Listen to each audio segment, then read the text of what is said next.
السلام عليكم ورحمة الله وبركاته، أحبائي في الله، منوريني ومشرفيني وجودكم على راسي من فوق. النهاردة بإذن الله هنعمل وصفة هي جاتو شاتو بطعم الجيلي. عندي هنا جيلي تفاح. هي علبة جيلي بصراحة، هي دي اللي كانت عندي، فأنا قلت أعمل بيها إيه. قلت لأ، هعمل بيها جاتو شاتو بطعم الجيلي. بصوا بقى، الوصفة بتاعتها يعني الوصفة سهلة جدا، مكوناتها سهلة جدا. هنحتاج الكوباية المعيارية في الحاجات اللي احنا عايزينها نفس الكوباية، ما نغيرهاش.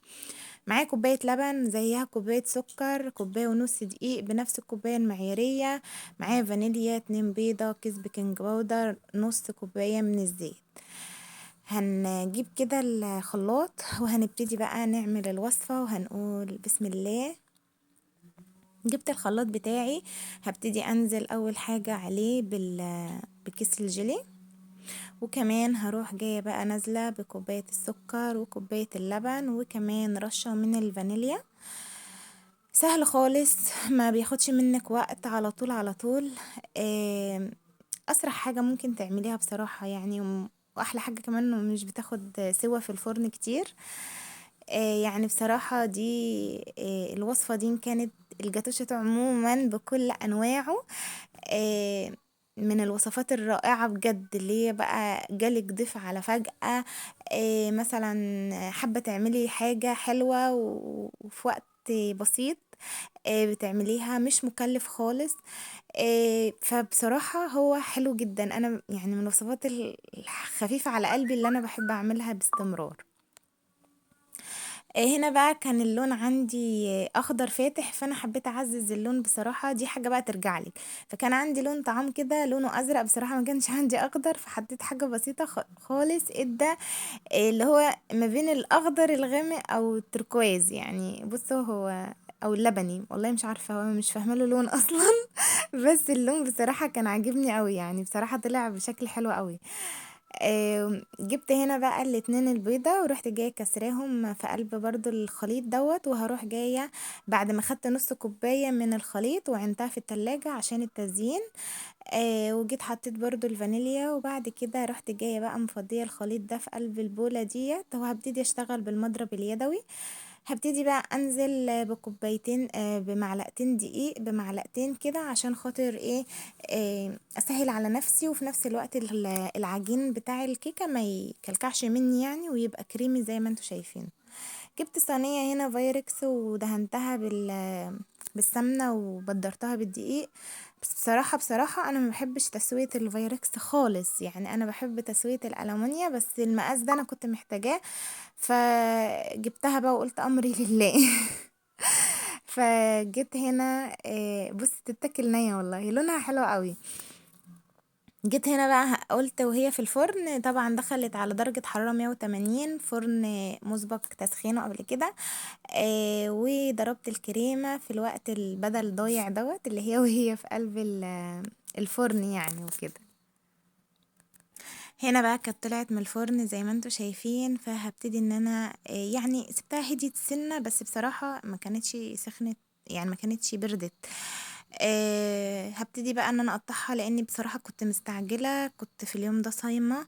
ف كنت بقى بعمل اكل طول النهار وترويق وكده، وجيت عملت دي كمان، فبصراحة كنت هلكت. فمش قادرة بقى، عايزة اخلص عشان ايه، ارتاح شوية. فهي دي الغلطة اللي انا عملتها، ان انا ما سبتهاش بصراحة تبرد، يعني حتى هتلاقوا لو في باين ان في دخان كده بسيط طالع من قلب الكيكاية. فرحت جايه فرد عليها من النص الكريمه، ودي كانت الغلطه اللي انا قلتلكوا عليها، لان الكريمه ساحت من الطبقه اللي في النص. بس عادي يعني، قدر الله ما شاء فعل، المهم انتوا ما تغلطوش الغلطه ديت، لان انا عارفه ان هي غلطه، بس يعني عارفين انتوا ما بيبقى بقى خلاص دماغي وقفت، انا عايزه اخلص. فبصراحه ما تعملوش الحركه دي تاني، استنوا على الحاجه لما تاخد راحتها خالص وتبرد، وبعد كده ابقوا ابتدوا اشتغلوا فيها يعني. بس انا زي ما قلت لكم، انا كنت تعبانه وكنت بصراحه عايزه اخلص، فيعني اللي حصل بقى.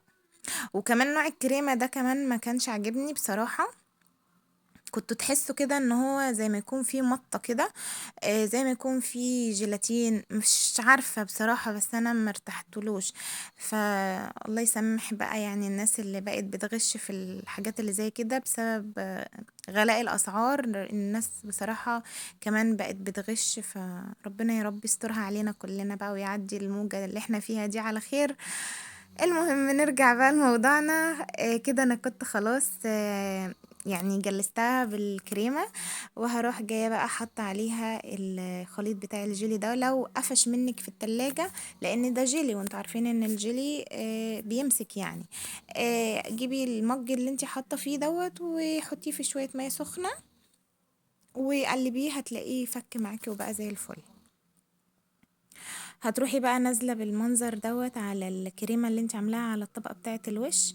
بصراحة كان شكله حلو قوي واللون كان جميل جدا كده يعني مبهج، والأطفال بيحبوا الحاجة اللي هي بتبقى ألواناتها يعني يعني بتلفت النظر ليهم وكده.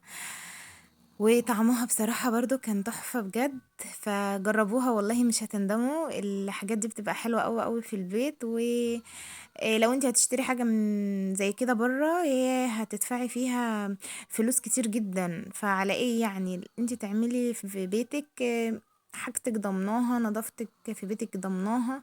شفتوا الكريمة كانت بتمط ازاي؟ لا بصراحة يعني تعبتني في اليوم دوت، حتى يعني انا ما كنتش راضية عن التزيين. المهم ان التزيين ده بتاعكوا بقى وتعملوا فيه اللي انتوا عايزينه، هي حاجات بسيطة كده. انا عملت الخطوط اللي انتوا شايفينها كده بالكريمة، وجبت العصاية اللي هي بتاعة الشيش طاووق ومشيت عليها كده، عملت اشكال بالكريمة على الوش، والحمد لله يعني الى حد ما طلعت شكلها في التزيين كويسة يعني. بس هي الكريمة اللي مكانتش ظابطة معايا قوي. وبالشكل ده كده هتكون خلاص الجاتو شاتو خلص معانا. يا رب يا رب يكون عجبكم، يا رب الوصفة بجد تكون عجبتكم، ويا رب تنفذوها كده وتكتبوا لي في التعليق ان كانت الوصفة عجبتكم ولا لأ. هنا بقى الكريمة كانت باينة انها سايحة اهي من النص بس الحمد لله، بس والله كان طعمها زي الفل بصراحة. ما تنسانيش بقى في اللايك والاشتراك في القناة وتفعيل زر الجرس عشان يوصلكوا كل جديد انا بقدمه. كومنت حلو منكم كده عشان يشجعني. مع السلامة.